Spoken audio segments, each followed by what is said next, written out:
Une vie, une œuvre, Jean Amrouche, 1906 Kabylie, 1962 France. C'est cet été le moment de redécouvrir une vie, une œuvre à un autre horaire que durant l'année radiophonique classique. Au rythme de l'été, nous voici un peu plus tardifs avec à venir Maria Callas, Simone Veil, Daniel Arras, Alexandre Solzhenitsyn et Kelsoum. Ce soir, Jean Elmouhoub Amrouche sera notre compagnon.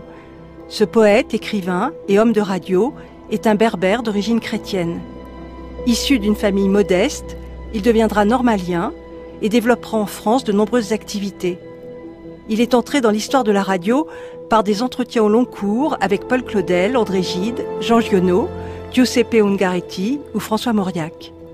Aux éditions Charlot, il a publié dès 1944 Georges Bernanos, Henri Bosco, Arthur Adamoff, Alberto Moravia, Gertrude Stein. Cependant, en 1957, il écrit à Jeannine Falcourt-Ivoire « Je me bats pour qu'on reconnaisse une patrie aux Algériens. Et de cette patrie, je suis moi-même exclu, ne me reconnaissant d'autre patrie que le verbe incarné dans le langage français, où néanmoins je me serais exilé. » En sont issus des recueils de poèmes comme Cendres, Étoile secrète ou Chant berbère de Kabylie, mais aussi un journal, un essai, L'éternel Jugurtha, et des correspondances notamment avec André Gide et Jules Roy. Fanny Jaffray signe avec Pascal Rayet Une vie, une œuvre, Jean Amrouche, Cet inconnu.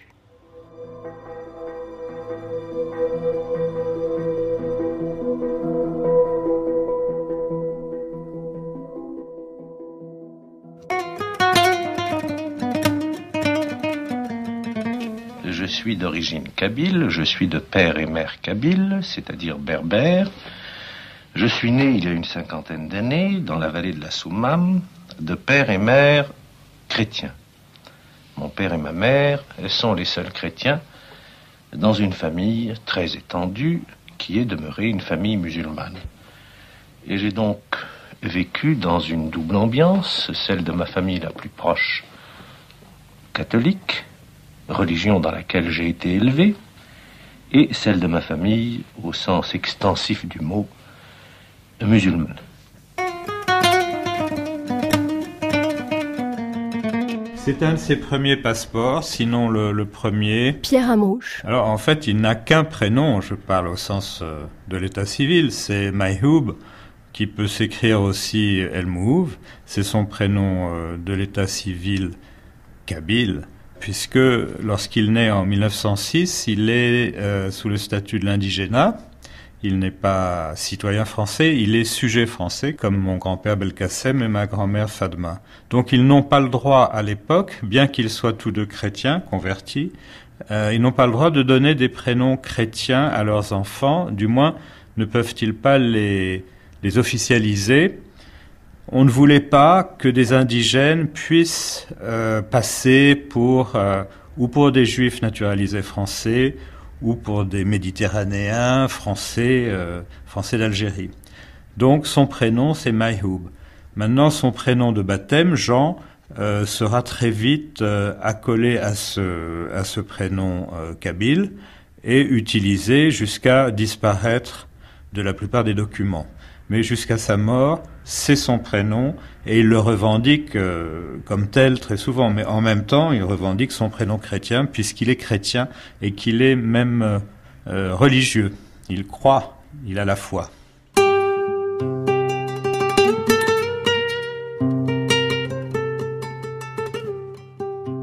En tant que kabyle, Jean Amrouche se dit habité par l'esprit d'enfance qui se définit selon lui par un double attachement à la terre natale et à la mer. Il écrit « Nous portons en nous, avec la joie d'être vivants, de nous sentir animalement existants, l'amer regret du non-être. La mer qui nous a nourris de sa chair, la terre maternelle qui nous recevra, sont les corps qui nous rattachent au non-être, ou si l'on veut, à l'origine ineffable, au tout dont nous nous sentons cruellement séparés. » Toute sa vie, Jean Amrouche verra dans la figure maternelle la poésie même, qui est tout à la fois, selon lui, regret de l'enfance et regret du pays perdu. Sa mère, Fadma Ait Mansour, est une femme exceptionnelle. dont l'existence a été dès l'origine sous le signe d'un destin singulier, comme nous le raconte Tassadit Yassine. Bien, Fatma El Mansour, c'était une femme de Kabylie qui a une histoire particulière. Cette histoire particulière, c'est que c'était, enfin, comme on disait alors, je mets des guillemets, une enfant naturelle. Alors, on peut imaginer ce qu'est une enfant naturelle dans un village kabyle. Eh bien, donc, si vous voulez, cette trajectoire un peu qui sort de l'ordinaire par rapport à une société kabyle, paysanne, colonisée, eh bien, va faire tout de suite de cette petite fille une marginale. Et c'est de là, si vous voulez, impossible, si Fatma n'avait pas rencontré son mari Belkacem, le père de Jean Amrouche, eh bien, peut-être qu'elle n'aurait jamais pu se marier. Donc, ce Belkacem, lui, va se convertir à l'âge de 16 ans, il vient d'une autre région, et il travaille aussi comme garçon à des menus travaux chez les Pères Blancs, et ce sont les Pères Blancs qui vont organiser leur mariage, et donc Fatma va se convertir pour la nécessité du mariage. Donc le jour de son mariage, elle devient chrétienne pour les besoins de la cause, enfin pour sauver sa vie. Donc voilà un peu, si vous voulez, ce visage extraordinaire de Fatma. Elle va avoir plusieurs enfants, dont Jean Amrouche, sa fille, enfin que l'on connaît parce que ça a été une très grande cantatrice, Taos Amrouche, va avoir quand même une vie très très très très singulière, beaucoup d'enfants, elle va en perdre un certain nombre.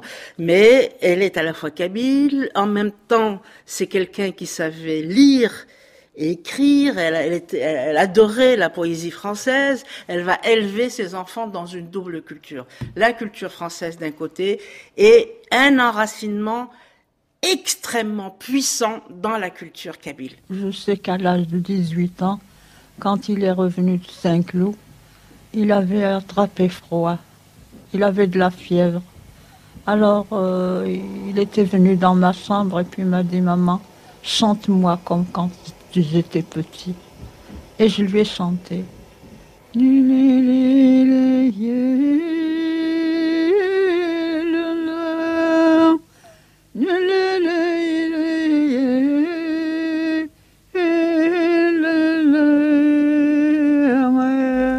Que dirais-je de cette enfance ? Beaucoup de choses, sans doute, qu'il n'est pas possible d'exprimer ici au micro et sous cette forme tout à fait improvisée. Je voudrais dire seulement que elle s'est déroulée sur deux plans. Un plan purement imaginatif, presque mythologique. J'étais, comment dirais-je, comme engoncé dans une sorte de chape, de rêve, de mythe, d'histoire, celle que me racontait particulièrement mon grand-oncle. Il y avait quelque chose de fabuleux dans ces récits. Et puis, la partie proprement réelle. J'étais un petit écolier chétif, j'étais aussi enfant de chœur, ayant été baptisé à l'âge de 2 jours, tandis que la majeure partie de ma famille est musulmane. Pour moi, c'était avant tout mon père, un papa, dirait-on. C'était un homme extrêmement attentif à ce que faisaient ses enfants, à ce que faisait la jeunesse en général d'ailleurs. Et il était tendre, il était câlin. On marchait main dans la main dans les bois ou dans la rue. Et il aimait chanter, il aimait rire, il aimait plaisanter. Tout ça, c'était des moments de détente. Il avait une présence physique très forte, il avait un physique imposant. Et des traits purs comme on en rencontre en Algérie. Et en même temps, je crois qu'il mettait autant de soin à exprimer sa pensée par le verbe en français qu'il mettait de soin à se mettre en valeur, à montrer son élégance. Les deux conjugués avaient certainement le don d'exaspérer beaucoup de gens et surtout d'exaspérer les colons et tous les petits blancs qui disaient « mais qu'est-ce que c'est que ce métèque qui veut nous donner des leçons aussi bien dans le port du tweed et de la cravate que dans l'usage de l'imparfait du subjonctif ». Il avait un usage de la langue française qui était parfait. Oui, il maniait un français, il parlait un français que seuls les étrangers peuvent parler. Les Français ne pratiquent pas cette perfection du français en utilisant toutes les possibilités du vocabulaire, de la syntaxe. Ils en sont bien incapables et aujourd'hui encore plus qu'hier où pourtant les gens parlaient mieux. Donc lui, il met un point d'honneur à être le meilleur. Et ça aussi, ça agace.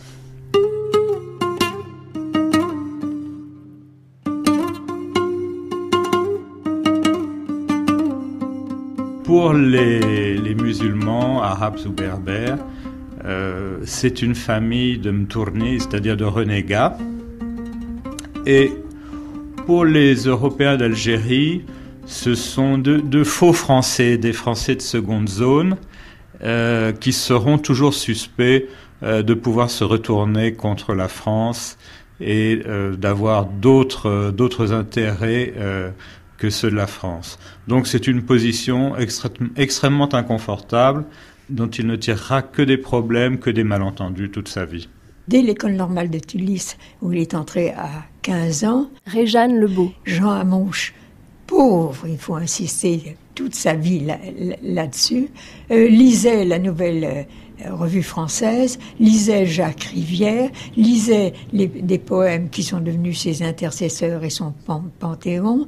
La poésie, c'était tout pour lui. Et là, il va faire des rencontres déterminantes, des amitiés qui vont le marquer toute sa vie.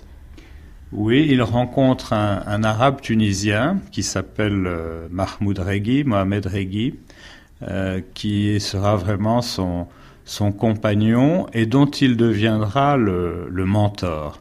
Regui est fasciné par la personnalité de Jean Amrouche, fasciné à tel point qu'il finira lui-même par se convertir au christianisme. Donc c'est son correspondant, ils échangent des lettres très souvent, ils parlent de religion, mais ils parlent de sexe aussi, ils ont parfois des échanges assez crus. Ce sont deux jeunes gens engagés dans leur temps et qui rêvent à l'Amérique et qui rêvent comme tous les jeunes gens rêvent, voilà. Mais Amrouche a certainement un ascendant sur lui. Et quand il est revenu à Sousse, il a eu la chance d'être nommé dans un collège ou un lycée, je ne sais pas, où se trouvait Armand Guimard, passionné comme lui de poésie, et ils ont pu échanger leurs idées sur la poésie, et ils se promettaient tous les deux de publier et d'écrire en poésie. La poésie était pour lui une réalisation. Je pense qu'il a envie de composer une grande œuvre, et il se sent investi d'une mission, et il se sent aussi déjà responsable de la culture berbère, et il veut la faire briller. Il rencontre d'autres personnes à Tunis. Il y a Armand Guibert, bien sûr, qui sera son éditeur. Il rencontre tous les intellectuels qui passent à Tunis, viennent les voir. Aussi bien des gens aussi curieux que Robert Brasillac, qui rencontre les jeunes poètes tunisiens, dont Jean Amrouche, il le cite dans notre avant-guerre. Donc c'est très éclectique. Il a pas, à cette époque-là, il n'a pas un engagement politique, il a un engagement littéraire.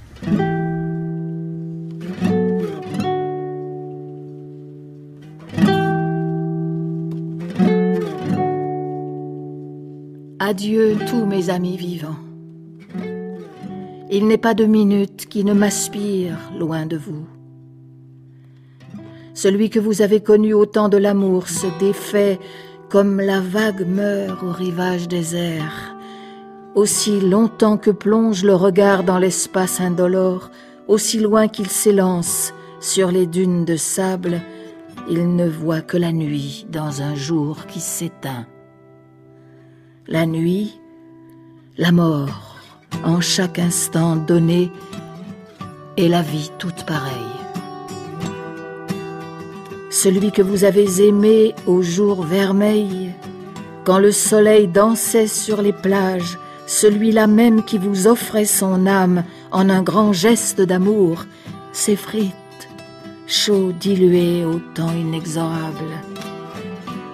Adieu vous tous, enfants de mon âme violente. Je sais trop aujourd'hui que vous n'existiez pas. Mirage et tourbillon céleste au creux de mes entrailles, vous fûtes un seul jour de gloire, rayonnantes écailles tombées, dissoutes, quand l'air cessa d'abreuver les chimères qui fondirent. Neige splendide réduite à la boue uniforme de l'absence. 8 novembre 1930.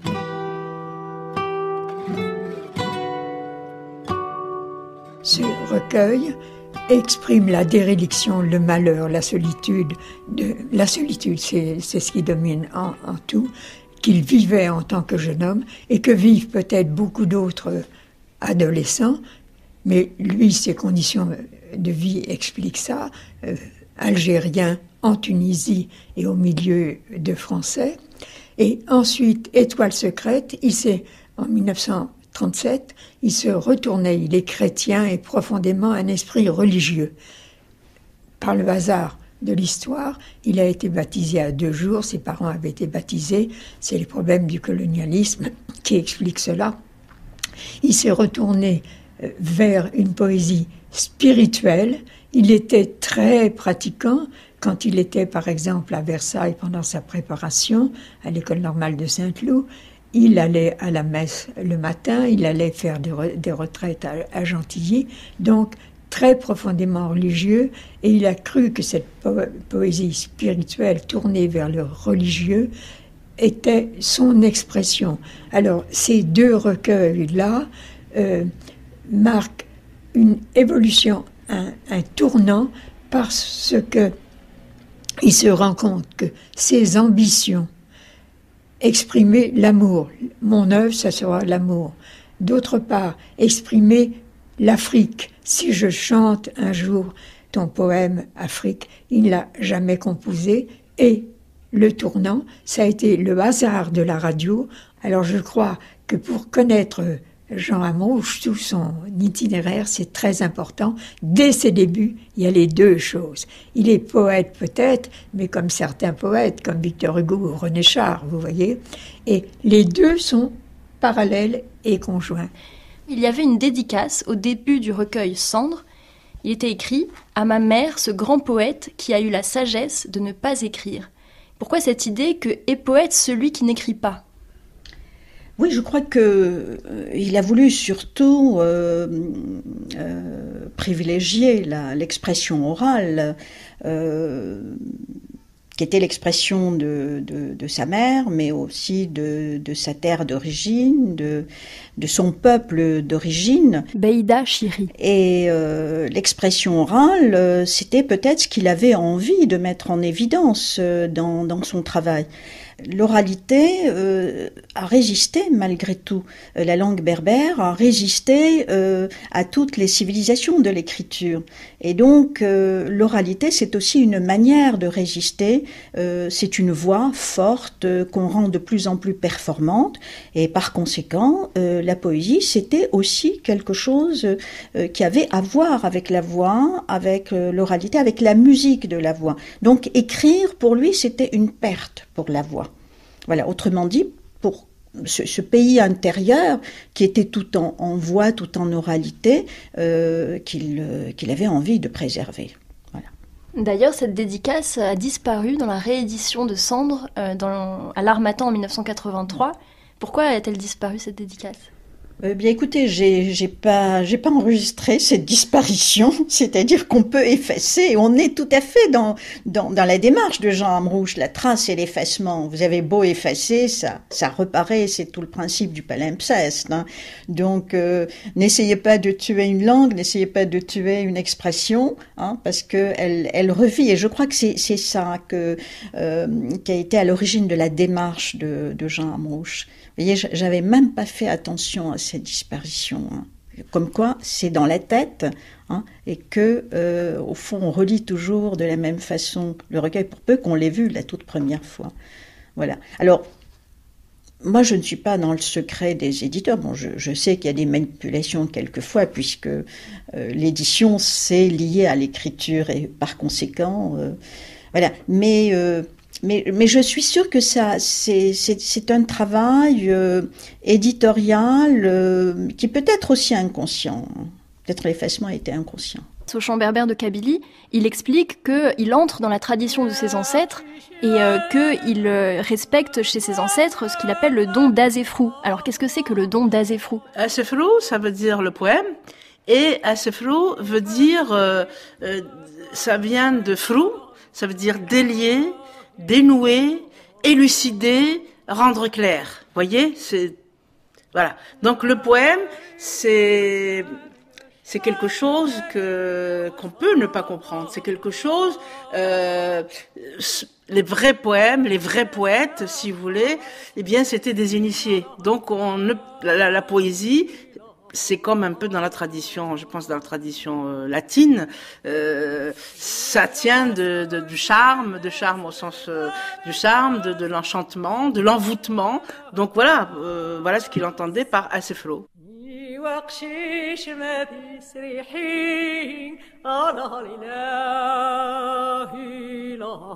Et les chants berbères de Kabylie, c'est aussi une manière d'être en littérature. C'est le traducteur, l'interprète de ce pays intérieur qui est en train de disparaître. Et donc il a fait, comme ont fait ses ancêtres, rattraper ceux qui étaient en train de se perdre.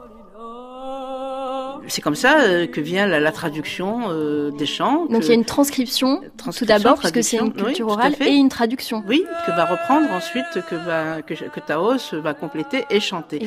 Ça et l'idée aussi, excusez-moi, donc c'est toujours dans la même ordre d'idée chez lui, c'est comment montrer que l'Afrique du Nord, si vous voulez, il y avait des talents, il y avait une culture, il y avait une personnalité qu'on ne pouvait écraser. Et donc montrer que ces pièces-là, ça reflétait une identité, une culture. Et il va d'ailleurs, je mets ça entre parenthèses, je le tiens de Mouloud Mamri, il paraît qu'il va montrer ça très jeune à Breton en disant, bon voilà, regardez comment est faite la poésie kabyle. Et Breton aurait trouvé ça extraordinaire, enfin je ne sais pas comment ça va être exploité, mais en tous les cas, sa démarche était celle-là.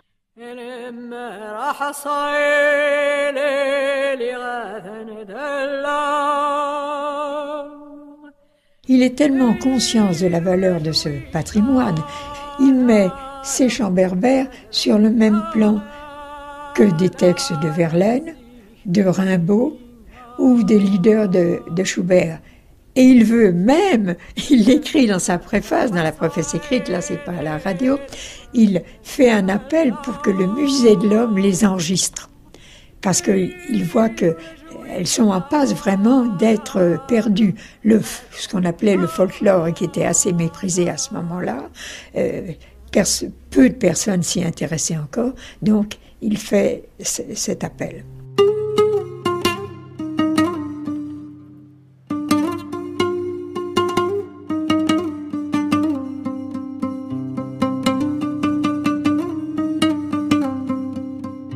Aux Algériens, on a tout pris, la patrie avec le nom, le langage avec les divines sentences de sagesse qui règlent la magie de l'homme, depuis le berceau jusqu'à la tombe, la terre avec les blés, les sources avec les jardins, le pain de bouche et le pain de l'âme, l'honneur, la grâce de vivre comme enfant de Dieu.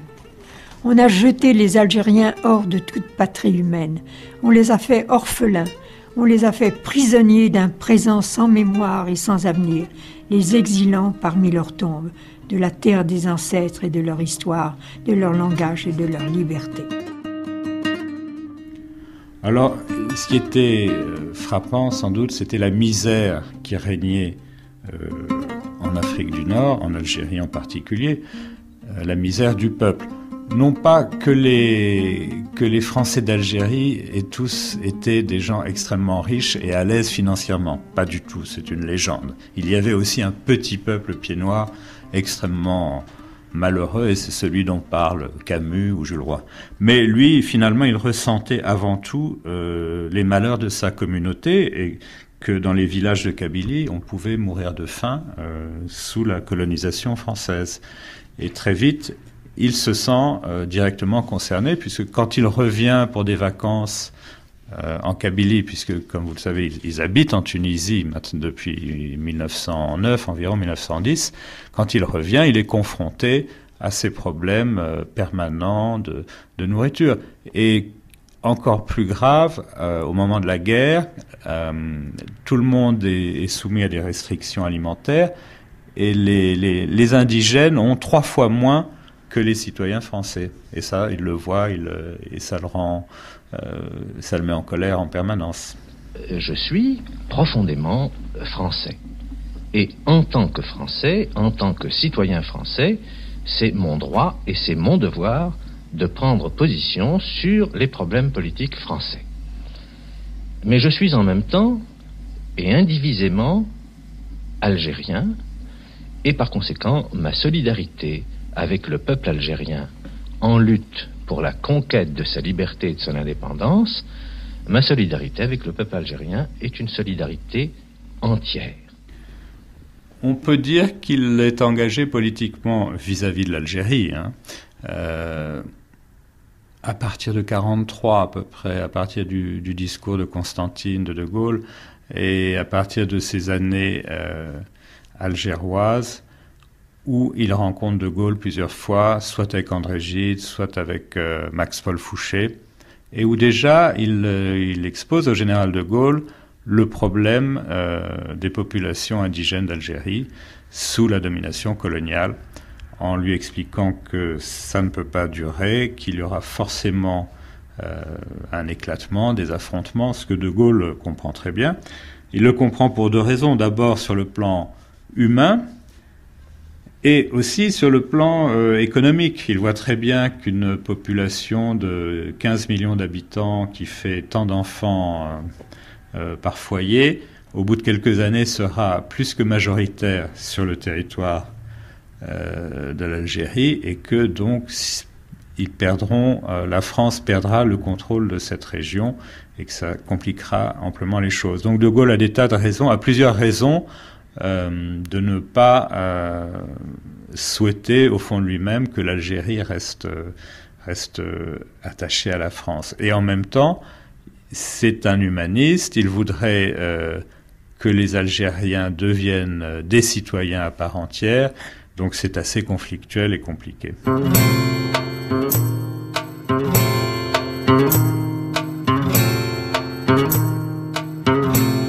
Debout, palmiers, dans le vent d'ouest qui vous jette vers l'Orient.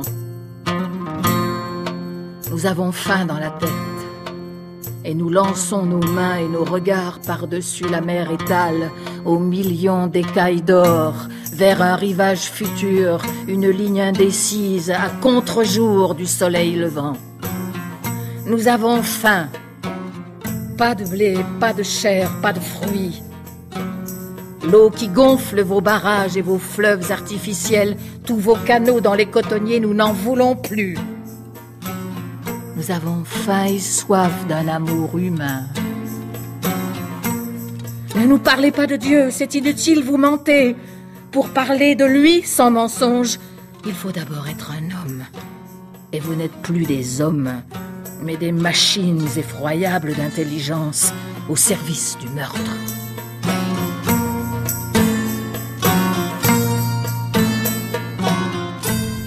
Il y a un événement qui sonne comme un coup de tonnerre, c'est le 8 mai 1945, les émeutes qui ont lieu à Sétif, mais aussi ailleurs en Algérie.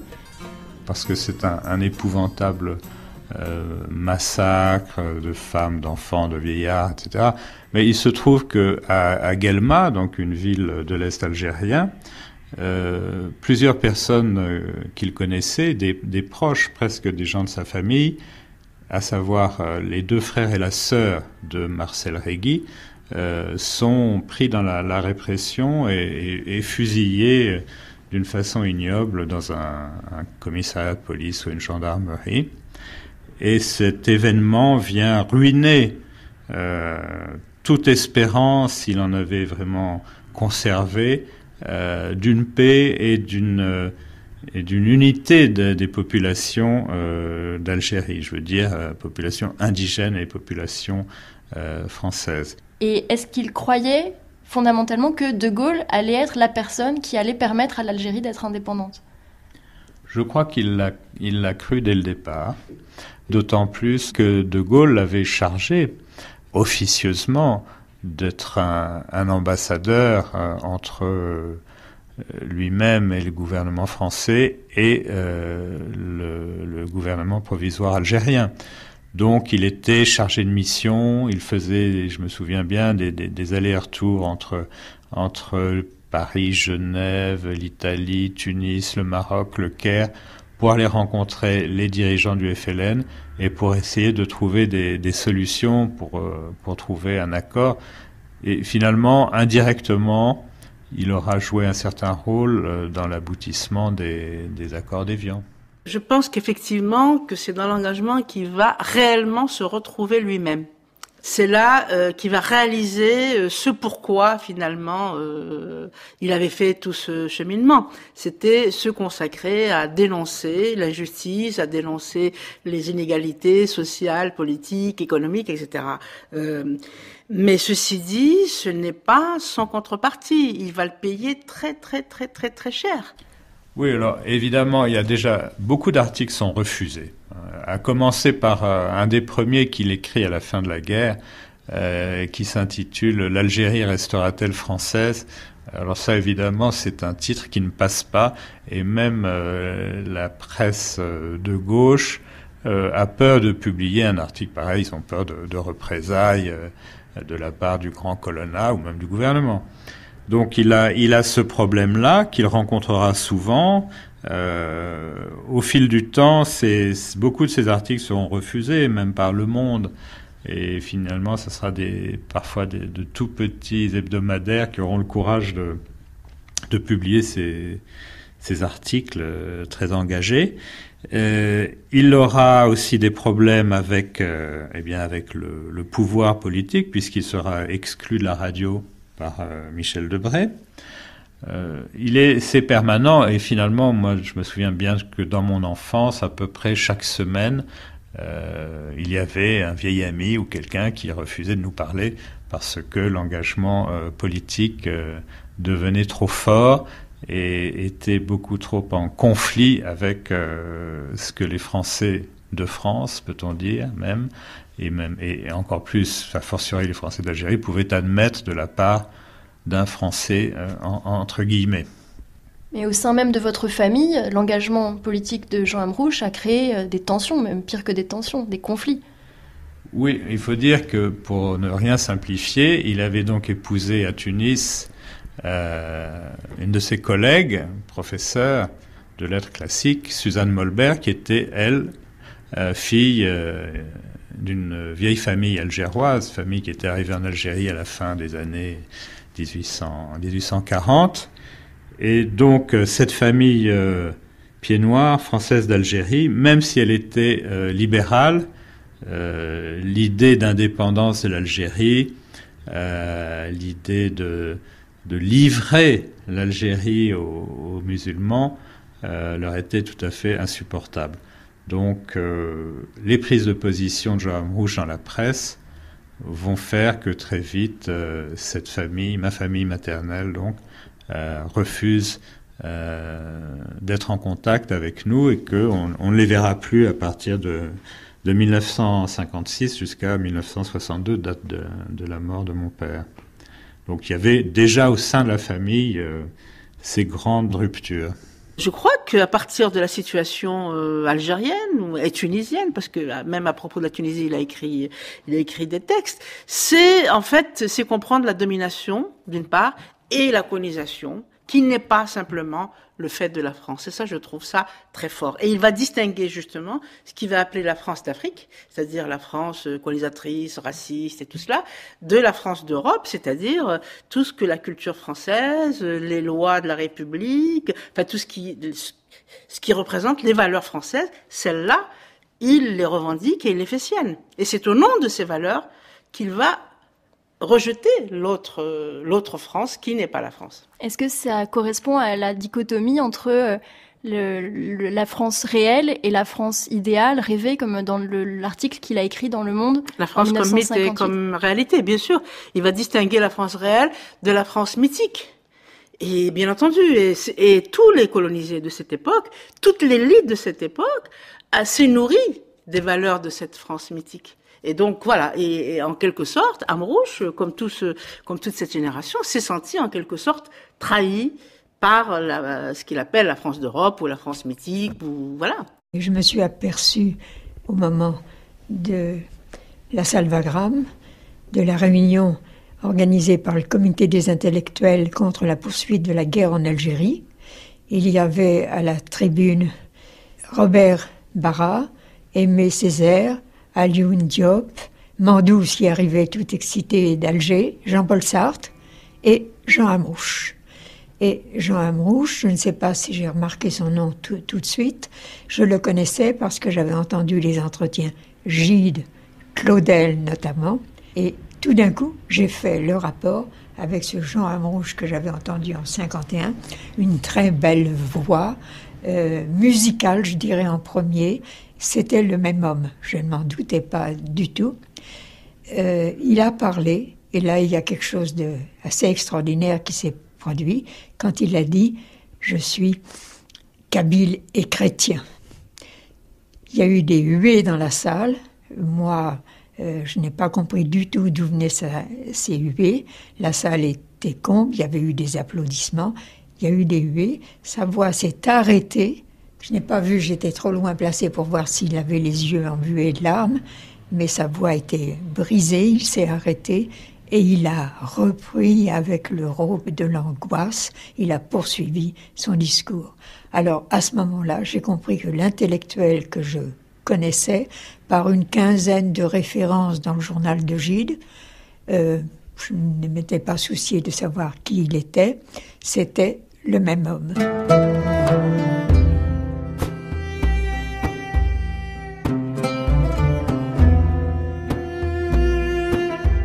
Le même homme, en effet, est à la fois un poète, un militant et un ami fidèle.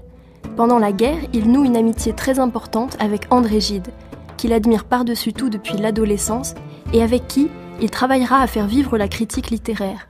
Pierre Amrouche. Alors, il écrit très tôt à André Gide. Je crois que les premières lettres qu'il lui envoie, c'est dans les années 27-28. C'est son grand écrivain. C'est celui qui lui répond le plus, parce qu'il écrit aussi à Claudel, il écrit à des tas d'autres grands écrivains français, mais celui avec lequel il a très vite une correspondance, celui qui est sans doute séduit aussi par sa personnalité, c'est André Gide. Et ils correspondent pendant des années, et finalement, lorsque Gide sent qu'il doit quitter la France occupée, parce qu'on commence à lui faire des problèmes politiques ou pour son homosexualité, mon père et ma mère lui proposent donc de venir les rejoindre à Tunis, où ils peuvent le loger ou du moins lui trouver un point de chute. Et donc à ce moment-là, ils ont un compagnonnage assez proche, et lorsque André Gide quitte Tunis pour aller à Alger, et retrouver tout le milieu gaulliste, il appelle Jean Amrouche à Alger et il lui présentera le général de Gaulle. Donc Jean Amrouche, il a en la personne de Gide une sorte de père spirituel ? Il a certainement un père spirituel, et en même temps, pour André Gide, il sera aussi l'ami très proche des dernières années de la vie d'André Gide, et une sorte d'aiguillon qui va le pousser à encore écrire, à encore faire des choses à un âge où Gide est souvent fatigué, souvent malade, et n'a plus tellement envie de paraître. Et c'est donc avec André Gide qu'il va fonder à Alger la revue L'Arche avec Jacques Lassaigne. L'Arche qui vivra quelques années, difficilement, et L'Arche qui au départ était une revue qui voulait concurrencer la NRF collaborationniste puisqu'elle était dirigée par Drieux-La Rochelle.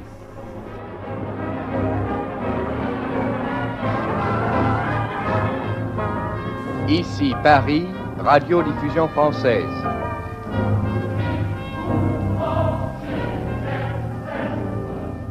À quoi correspond chez Jean Amrouche la volonté, par exemple, de devenir intervieweur, homme de radio, d'aller interviewer les grands noms de son époque qu'il admirait?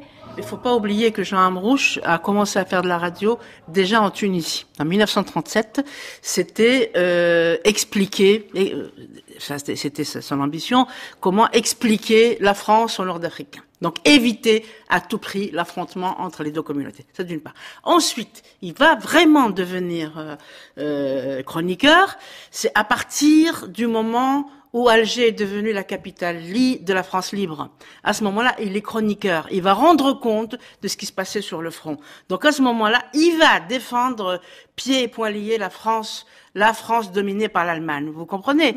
Et donc pour lui, c'est une suite logique. Il va défendre la France contre l'Allemagne, il va défendre après l'Algérie contre la France, si vous voulez. Donc c'est une suite. Et c'est à ce moment-là, la radio, il était très à l'aise et c'était une voix extraordinaire. D'ailleurs, on a encore des magnifiques archives. Voilà.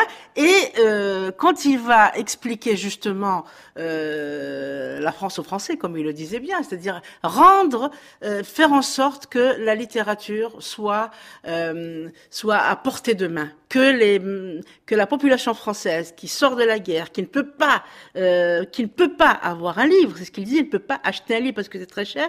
Donc lui, c'était donné pour objectif d'effacer ce fossé qui existe entre le savant qui est là et la population. Donc comment essayer de les rapprocher, si ce n'est par le biais de la radio?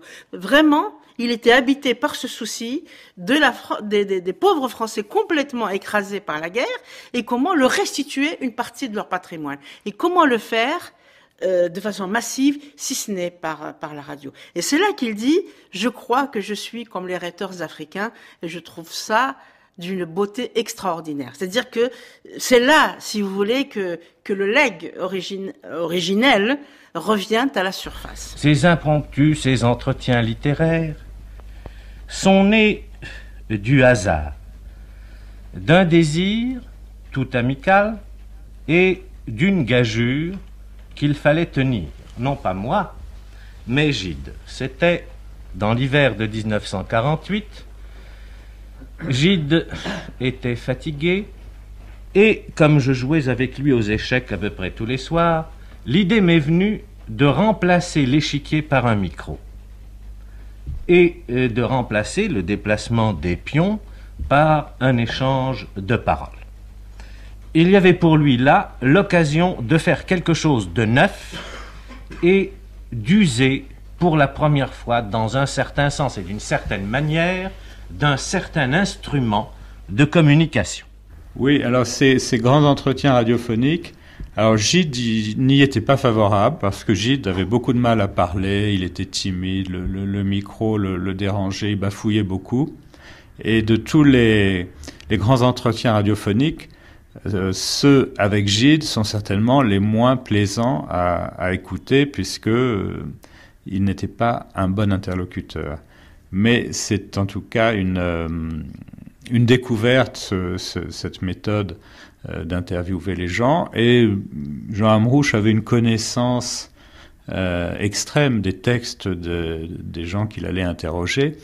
Et lors des entretiens, on sourit parfois quand il dit à un auteur « mais vous avez écrit ça ?» Il dit « non, pas du tout ». Il dit « mais si, pardon, 1928, tel endroit. Ah, vous avez raison, effectivement. » Donc il connaissait très bien les textes, il était capable de lire 10 fois le soulier de satin pour pouvoir préparer un entretien parfait. Donc tant avec Gide qu'avec Claudel, Ungaretti ou Mauriac, ce principe de l'entretien radiophonique, il le maîtrise parfaitement. On dit que c'était le maître en maïeutique pour accoucher les âmes des écrivains. Les règles de ce jeu sont en apparence très simples. Il s'agit tout simplement de s'asseoir de part et d'autre d'un micro, de bavarder quelques instants sur des sujets qui généralement sont fort éloignés du sujet qui fera la matière de l'entretien, sujet que d'ailleurs on ne connaît pas, puisque nous devons être toujours dans l'improvisation avec les limites que ce genre peut comporter, non pas sur le plan de la forme, mais sur le plan de la matière qui sera agitée par la suite. Et puis partir à l'aventure. Bien, écoutez, les entretiens littéraires radiophoniques sont intéressants justement par cette démarche entamée dans la poésie, consolidée dans l'essai L'éternel Jugurtha et testée à travers ces grandes pointures de la littérature française. Dans ces entretiens, on voit très bien comment Jean Amrouche cherche à se construire à travers les autres, c'est-à-dire en récoltant, en collectant les miettes du discours des grands écrivains français, en les capitalisant et en les utilisant à son propre bénéfice. Et c'est comme ça qu'il devient performant dans l'érudition, dans l'éclat de la voix, la présence de la voix, mais également dans la conduite de l'entretien. Il fertilise l'entretien à son propre profit. Donc ce qui va le servir, c'est sa vision personnelle de l'échiquier. Comment a-t-il vu l'échiquier comme une possibilité de sortie de soi? C'est ça, Jean Amrouche.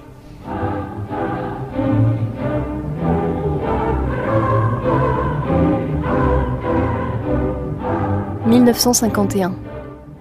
Le programme national vous prie d'écouter les mémoires improvisées de Paul Claudel, recueillies par Jean Amrouche. Mesdames, tourne. L'écrivain n'est que l'intermédiaire entre l'œuvre et le public. Le public est une chose vague, n'est-ce pas?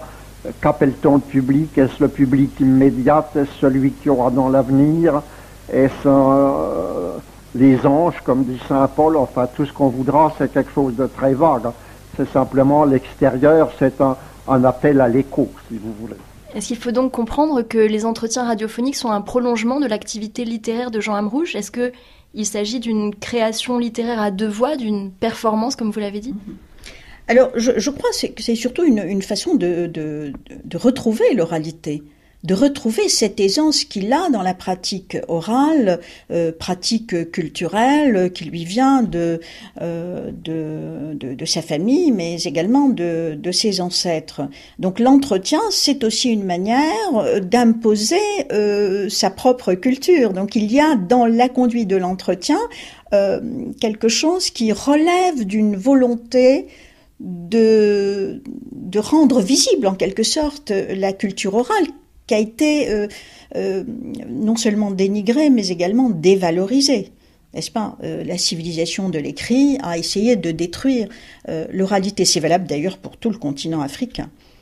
Quel est le critère de choix de ces écrivains? Comment Jean Amrouche procédait-il? Comment faisait-il ces entretiens? Alors, je crois que le choix venait d'abord de la disponibilité de ces écrivains, de leur écoute, de la qualité de leur écoute, peut-être également de leur ouverture.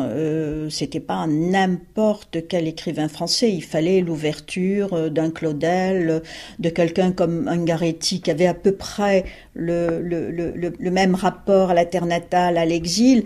Donc, Saint-Exupéry également, il y avait Henri Bosco. Donc, il fallait quand même au commencement des affinités, une possibilité de dialogue. Donc il fallait que ces écrivains-là soient disponibles au dialogue.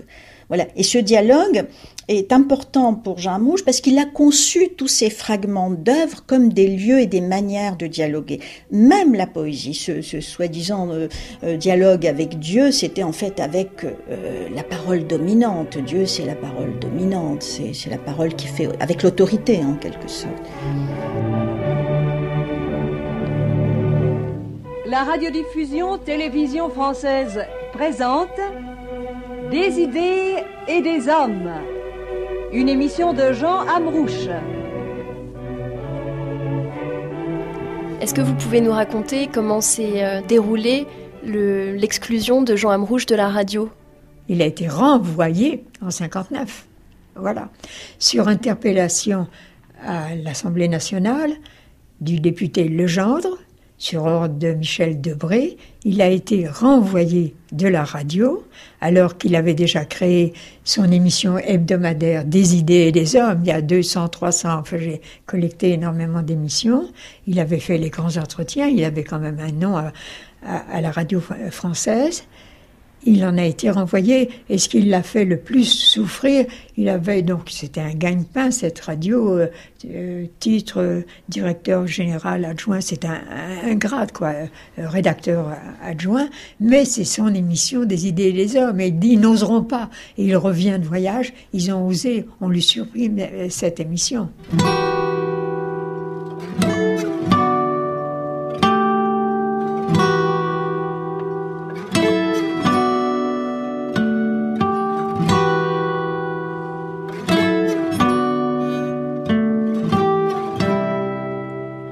Jean Amrouche, mon frère, le chef de tribu. C'est à 12h15, le lundi 16 avril, lendemain des rameaux, qu'il nous quitta. À 12h15, heure à laquelle il aimait à rassembler les siens, à préparer de ses mains princières un couscous vermeil pour ses amis et ses proches, heure à laquelle il se mettait à l'écoute du monde avec une douloureuse attention. Il est mort en montant.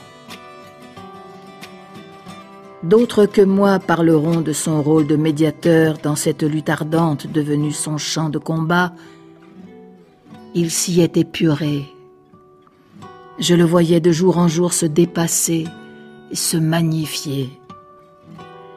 Il s'y est pleinement accompli, malgré son regret de n'avoir pu écrire ces poèmes et récits qu'il eût aimé laisser à ses enfants. Il se savait la victime élue.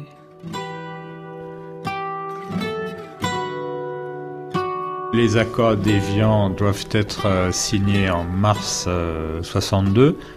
Et De Gaulle lui envoie une lettre d'ailleurs à ce moment-là en lui disant voilà, je sais que vous êtes très très malade, mais au moins la signature des accords d'Évian devrait vous apporter un peu de réconfort et un peu d'espoir. Il décède en avril 62. L'ultime moment était venu. Mu par une force obscure, j'ai posé ma tête près de la sienne sur l'oreiller et je lui ai dit, en kabyle, consciente de représenter les absents, la terre natale, les tombes ancestrales qui ne l'abriteraient pas, je lui ai dit « El Mouhouv, bien-aimé, avance sans crainte. Tu es dans ta maison et ta maison est pleine. Ta femme est là, ta fille aînée est là. Ta cadette est là, ton petit garçon est là, ton frère René marche vers toi et moi, Taos, moi, ta sœur, je suis là et notre mère aussi est là avec toi. Ne crains rien, avance. Tout ton pays est avec toi, tout ton pays est derrière toi.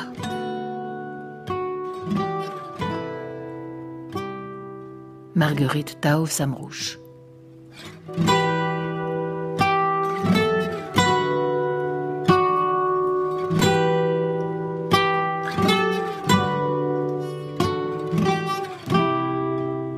Il a touché un peu à tous les genres. Il y a eu le moment privilégié pour la poésie, le moment privilégié pour l'essai en termes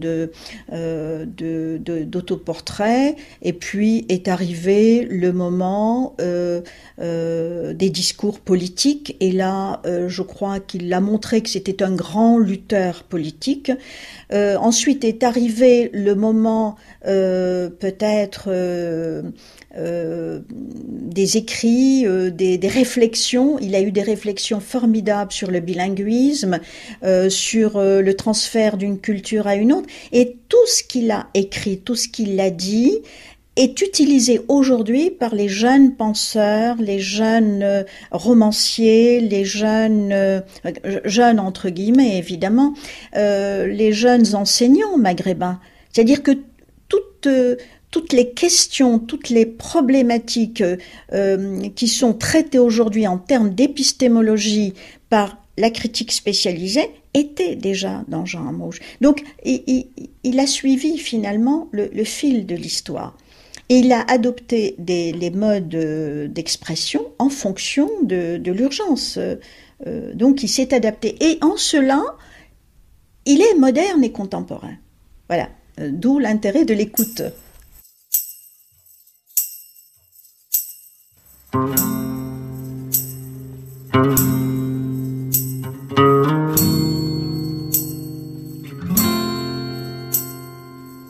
C'était Jean Amrouche, cet inconnu. El-Hivan, c'est de là que vient son nom El-Mouhoub, c'est-à-dire le prestigieux.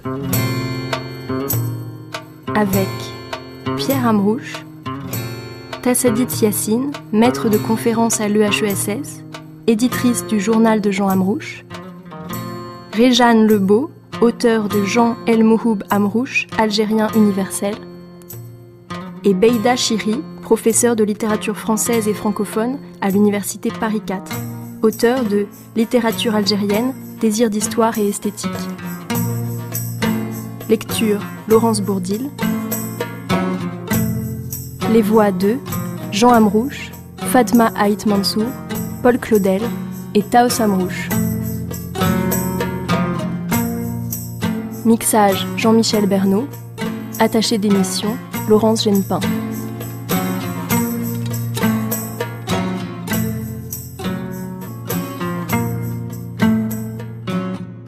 Vous écoutez France Culture. Cette émission est disponible en réécoute et podcast sur notre site. Elle a été diffusée une première fois le 29 octobre 2011 et remise en diffusion par Ghislaine David.